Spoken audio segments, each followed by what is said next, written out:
Grab your coffee, mama. It's time for coffee, clients, and nap time. I'm Sarah Marie, and this is your guide to building a business that works for you and your family. Here, we'll dive into creating a thriving business that lets you be the hands-on parent you want while designing the life you've always dreamed of.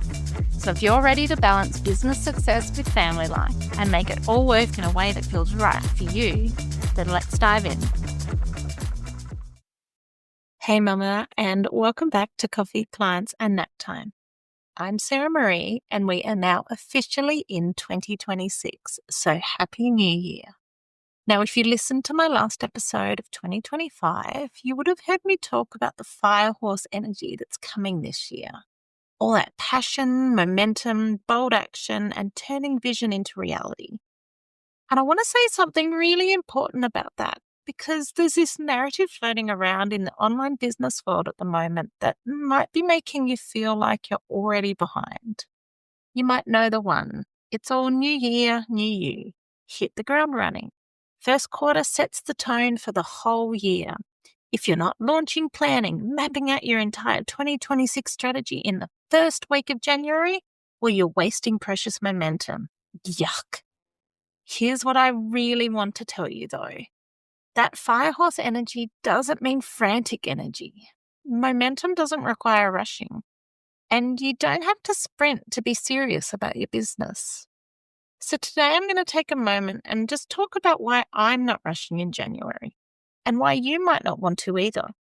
Because how you start out your year matters, but not in the way the hustle culture is telling you it does. Right now, your Instagram feed is probably full of people launching new offers, announcing their new word of the year, sharing their 90-day plans, and posting about how they've already started their first sales of 2026. And if you're sitting there, still in holiday mode, your kids are still off of school, and you're just trying to remember what day it is, well, then there's this creeping feeling of just ick, isn't there? The feeling that you're already falling behind, that everyone else is ahead of you, that by the time you get your act together, the momentum will all be gone, that if you don't capitalize on this fresh start energy, you'll have somehow missed the window. I see this every single January. Women jumping straight from Christmas chaos into business intensity. No pause, no transition, just straight from wrapping presents to writing proposals. And you know what happens then? By February, they're exhausted. By March, they're burnt out. And by April, they're questioning if they even want to do this. And it's all because they never gave their nervous system a chance to reset. Let's get a little bit nerdy about that for a moment, because understanding this will actually change how you approach not just January, but your entire year. So your nervous system has two primary states, your sympathetic and your parasympathetic. Sympathetic is your go, go, go mode. It's stress, it's action, it's hustle. The parasympathetic is your rest and digest mode, recovery, integration, calm. Most of us, especially as mums in business, spend most of our time in the sympathetic mode. We're constantly in motion, managing kids, clients, households, schedules. Even when we're physically resting, our minds are still running that mental load. The holidays, even chaotic ones like Christmas, give our nervous system a different rhythm. Yes, there's busyness, but it's a different kind. It's social, it's sensory, it's often outdoors, or at least it's outside of our usual routine. And then January hits, and the message is get back to work immediately. Don't lose momentum, start strong. But what your nervous system actually needs is a bridge, a transition, space to recalibrate. When you rush straight from holiday mode into work intensity, your body doesn't have time to regulate. You're essentially asking your nervous system to go from one form of activation to another without any recovery in between. And that's not sustainable. Not for a month, definitely not for a year. So when I say I'm not rushing January, I'm not being lazy. I'm being really strategic about my nervous system capacity for the entire year ahead. So this January, here's what I've done. I've blocked out almost 3 weeks. That includes the time over Christmas and into the new year. That is 2 weeks of absolutely no work, no client calls, nothing. That's my family time, my rest time, my me time. Then I've got a slow week planned, just checking in on existing client work and handling basic admin. My current clients know their work will start back from January 5th. And all that new client work I signed back in December, well, that's not starting until the second or third week of January. And this isn't me just doing nothing though. It's me doing nothing work related with complete intention.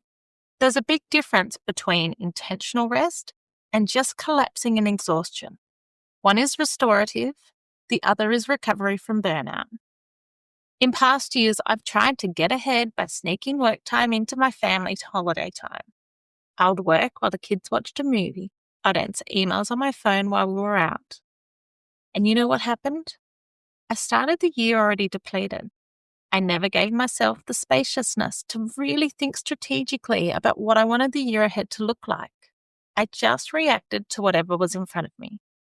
So this year, I've decided I'm using January as the benchmark for how I want to spend my time for the rest of 2026. If I can't protect these 3 weeks in December and January, when everyone else already expects a slower pace, how am I going to protect my boundaries in March when things get busy? Or even further into the year? January is my foundation. It's where I'm proving to myself that I can build a business that fits my life, not a life that fits around my business. Now, right here, I'm going to acknowledge something because I know some of you are sitting there thinking, okay, Sarah, my kids go back into childcare next week, so I'll have time and hours available.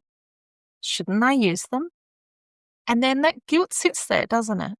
You're paying for the childcare, you've got free time, and you're what? Just resting? Just easing back in? That feels indulgent. That feels a bit wasteful. But I want you to really consider that rest is productive. Spaciousness is strategic. And allowing your nervous system to regulate is not indulgent. It is essential for your well-being.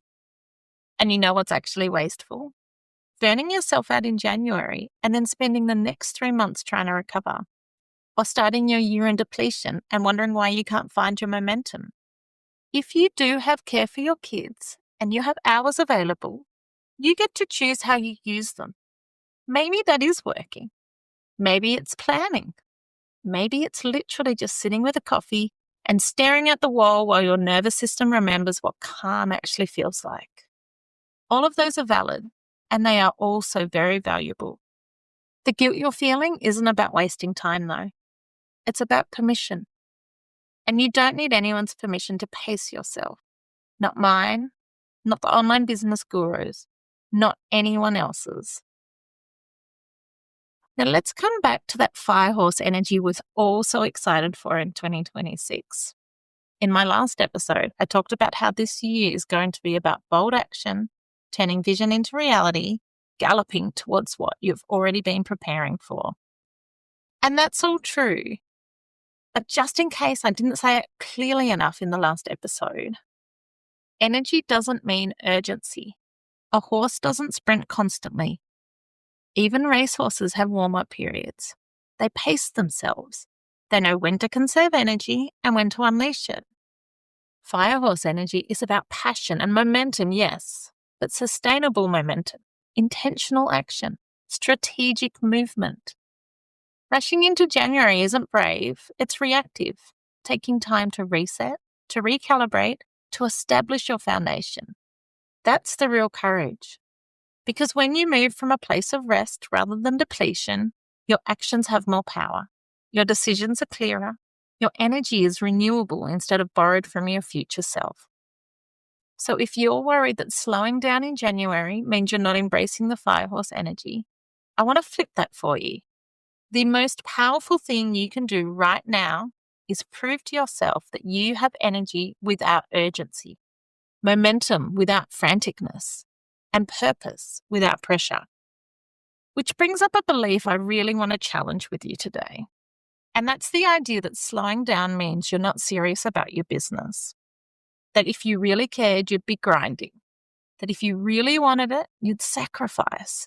That successful people don't take breaks in January. They capitalize. But this is hustle culture talking, and hustle culture isn't designed for us mothers. It's not even designed for humans. It's really designed for machines.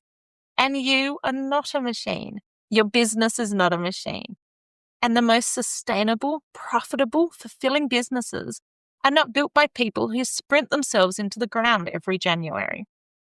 They're built by people who understand pacing, who know that consistency over time beats intensity in short bursts, who recognize that their nervous system is their most valuable business asset. So if you've made the decision to take January slowly, please don't feel like you're falling behind. You are ahead of the burnout cycle. You're ahead of that February or March crash out others are going to have. And you're ahead of people who will spend the rest of 2026 trying to recover from how they started the year. So let me say this again clearly. You don't have to sprint to be serious about your business.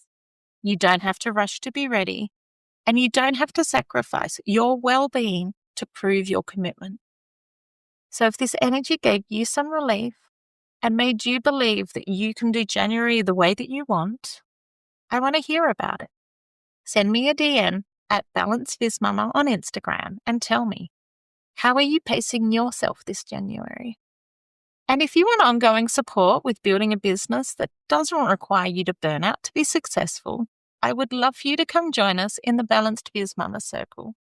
Over there, we are all about sustainable growth, keeping your nervous system safe, and proving that you can be ambitious without being exhausted. And remember, Mama, how you start this year matters, but not because you need to hit the ground running. It matters because this is where you set the tone for how you'll treat yourself, your energy, and your capacity for the next 12 months. If you can protect your pace in January, you can protect it any time of the year. If you can choose rest over rush right now, you can choose it when things get busy later. The firehorse energy is coming, but even horses need rest too. And the most powerful gallop starts with a place of groundedness, not depletion. So, take your time, ease back in. Let your nervous system recalibrate. Trust that slowing down isn't falling behind. It's actually setting yourself up for a sustainable year ahead. And until next time, pace yourself intentionally, trust your rhythm, and remember, you've got this. Thanks for joining me on Coffee, Clients and Nap Time. If you've enjoyed today's episode, don't forget to subscribe, leave a review, and share it with another mum who's ready to build their dream life. You can also join our Facebook page or Instagram to stay connected every day of the week. The link is in the show notes. Just remember, you've got this, and I'm here to help every step of the way.